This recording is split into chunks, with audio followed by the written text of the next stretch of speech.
നമസ്കാരം പ്രിയ പ്രേക്ഷകരെ. നമ്മൾ ഏറെക്കാലമായി കാത്തിരിക്കുന്ന ചിത്രമാണ് ഉലകനായകൻ കമലഹാസൻ്റെ ഇന്ത്യൻ 2. ഇന്ന് ഞാൻ നിങ്ങളുടെ മുമ്പിൽ ഇന്ത്യൻ 2-ൻ്റെ റിവ്യൂ ആണ് അവതരിപ്പിക്കുന്നത്.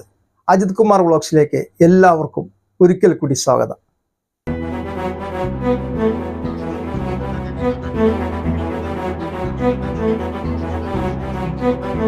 കണ്ണും കരളും എന്ന ചിത്രത്തിലൂടെ ബാലനടനായി വന്ന് മലയാളികളുടെ മനം കവർന്ന നടനാണ് കമലഹാസൻ. മലയാളത്തിൽ ഒട്ടനവധി ഹിറ്റുകൾ അദ്ദേഹം സമ്മാനിച്ചിട്ടുണ്ട്.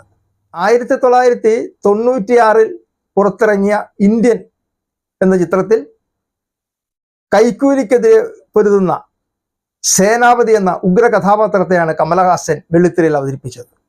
അത് അദ്ദേഹം വളരെ ഭംഗിയായി അവതരിപ്പിക്കുകയും ചെയ്തു. ആ ചിത്രത്തിൻ്റെ വിജയത്തിന് പിന്നിൽ കമലഹാസൻ ഒരു പ്രധാന ഘടകം തന്നെയായിരുന്നു. ഇന്ത്യൻ സിനിമ സംവിധാനം ചെയ്തത് ശങ്കറാണ്. അദ്ദേഹം തന്നെയാണ് അതിൻ്റെ കഥയും എഴുതിയിരിക്കുന്നത്. ശങ്കർ നമുക്ക് ധാരാളം ഹിറ്റുകൾ സമ്മാനിച്ചിട്ടുണ്ട്. ഇന്ത്യൻ 2 സംവിധാനം ചെയ്തിരിക്കുന്നത് ശങ്കർ തന്നെയാണ്. ഇന്ത്യൻ 2-ൻ്റെ മ്യൂസിക് നിർവഹിച്ചത് അനിരുദ്ധാണ്. അദ്ദേഹവും അത് വളരെ നല്ല രീതിയിൽ ചെയ്തിട്ടുണ്ട്. നല്ല നല്ല ഗാനങ്ങൾ ഇന്ത്യൻ 2-ലുമുണ്ട്. ലൈക്ക പ്രൊഡക്ഷൻസിൻ്റെ ബാനറിൽ സുഭാസ്കരനാണ് ഈ ചിത്രം നിർമ്മിച്ചിരിക്കുന്നത്. എല്ലാവർക്കും ഒരേപോലെ ഇഷ്ടപ്പെട്ട ചിത്രമാണ് ഇന്ത്യൻ. 28 വർഷങ്ങൾക്ക് ശേഷം ഇന്നത്തെ കാലഘട്ടത്തിന് അനുയോജ്യമായ രീതിയിൽ ശങ്കർ പ്രേക്ഷകരുടെ മുമ്പിൽ അത് എത്തിച്ചു.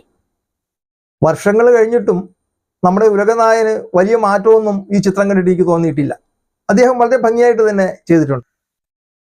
സിനിമയിൽ കൈക്കൂലി മൂലം ധാരാളം മരണങ്ങൾ നടക്കുന്നുണ്ട്. ആ അക്രമത്തെ ഒഴിവാക്കാൻ വേണ്ടിയിട്ടാണ് സോഷ്യൽ മീഡിയയിൽ സിദ്ധാർത്ഥനും കൂട്ടരും ഹാഷ്ടാഗ് ഇട്ടിട്ടാണ് കമലഹാസൻ, അതായത് നമ്മുടെ കഥാനായകൻ സേനാപതി, തിരിച്ചു വരുന്നത്. അങ്ങനെയാണ് ഈ സിനിമയുടെ തുടക്കം. ആദ്യ സിനിമയിൽ CBI ഓഫീസർ കൃഷ്ണസ്വാമിയായി അഭിനയിച്ചത് നെടുമുടി വേണുവാണെന്ന് നമ്മൾ ഓർക്കുമല്ലോ. അദ്ദേഹം അത് വളരെ നന്നായി ചെയ്യുകയും ചെയ്തു. അദ്ദേഹം ഇതിൽ റിട്ടയർഡായി. ഈ ചിത്രത്തിൽ അദ്ദേഹത്തിൻ്റെ മകനാണ് കേസന്വേഷിക്കുന്നതായിട്ട് വരുന്നത്. അത് ബോബി സിൻഹ എന്ന നടനാണ് ആ വേഷം ചെയ്തിരിക്കുന്നത്. അദ്ദേഹവും നല്ല രീതിയിൽ തന്നെ ആ രംഗത്ത് അഭിനയിച്ചിട്ടുണ്ട്. സമുദ്രക്കനി, വിവേക്, മനോബാല അവർ അവരുടെ വേഷങ്ങൾ വളരെ ഭംഗിയായിട്ട് ചെയ്തിട്ടുണ്ട്. വിവേകും മനോബാലയും നെടുമുടി വേണുവിൻ്റെയും അവസാന ചിത്രമാണിത്. ഈ ചിത്രം കണ്ടപ്പോൾ എനിക്ക് തോന്നിയൊരു കാര്യം, SJ സൂര്യയെ പോലുള്ളൊരു നടനെ 2 or 3 സീനിൽ അദ്ദേഹം ഒതുങ്ങിപ്പോയെന്നുള്ളതാണ്. അദ്ദേഹത്തെ പോലെ വലിയൊരു നടനെ കൂടുതൽ വേഷങ്ങൾ വേണ്ടതായിരുന്നു. ഇനി ഇന്ത്യൻ 3-ൽ അദ്ദേഹത്തിന് കൂടുതൽ വേഷമുണ്ടാകുമെന്ന് വിചാരിക്കുകയാണ്. ക്ലൈമാക്സ് സീനിൽ സിംഗിൾ വീലുള്ള ഇലക്ട്രിക് വണ്ടിയിൽ കുറച്ച് അഭ്യാസ പ്രകടനങ്ങൾ നടത്തുന്നുണ്ട്. ആ വണ്ടിയുടെ പേര് എനിക്ക് പറയാൻ അറിഞ്ഞുകൂടാ. അത് വളരെ ഭംഗിയായിട്ട് അദ്ദേഹം നിർവഹിച്ചിട്ടുണ്ട്. ഇന്നത്തെ നമ്മുടെ നാടിൻ്റെ സ്ഥിതി ഓർക്കുമ്പോൾ സേനാപതിയെ പോലുള്ള ഒരാൾ ഉണ്ടായിരുന്നെങ്കിൽ നമുക്കെല്ലാവർക്കും ഒരേ സ്വരത്തിൽ പറയാം, കം ബാക്ക് ഇന്ത്യൻ.